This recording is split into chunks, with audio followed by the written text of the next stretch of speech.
Hello everybody, and thank you for tuning in to the Weekly Report. The war on terror comes home. Last week's massive social media purges started with President Trump's permanent ban from Twitter and other outlets was shocking and chilling, particularly to those of us who value free expression and the free exchange of ideas.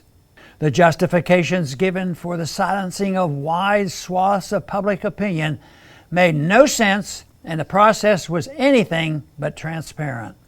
Nowhere in President Trump's two offending tweets, for example, was a call for violence expressed explicitly or implicitly.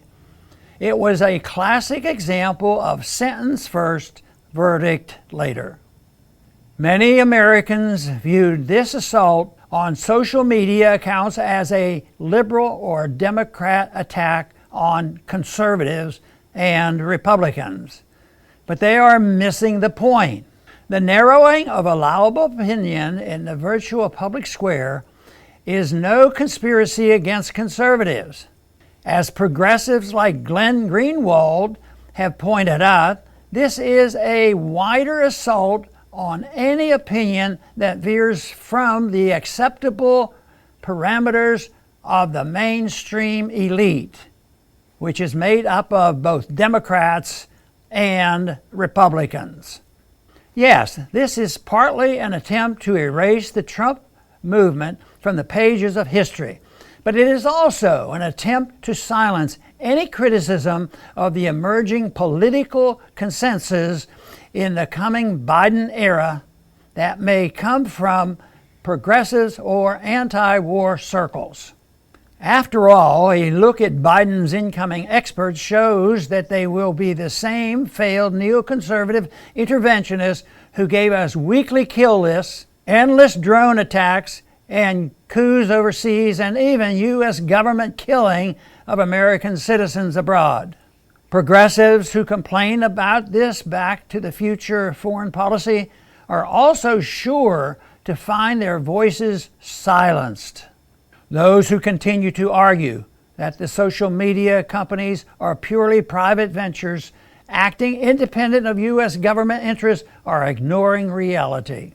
The corporatist merger of private U.S. social media companies with U.S. government foreign policy goals has a long history and is deeply steeped in the hyper-interventionism of the Obama-Biden era. Big tech long ago partnered with the Obama-Biden-Clinton State Department to lend their tools to the U.S. soft power goals overseas. Whether it was ongoing regime change attempts against Iran, the 2009 coup in Honduras, the disastrous U.S.-led coup in Ukraine, Arab Spring, the destruction of Syria and Libya, and so many more, the big U.S. tech firms were happy to partner up with the State Department and U.S. intelligence to provide the tools to empower those the U.S. wanted to seize power and to silence those out of favor. In short, U.S. government elites have been partnering with big tech overseas for years to decide who has the right to speak and who must be silenced. What has changed now is that this deployment of soft power in the service of Washington's hard power has come home to roost. So what is to be done?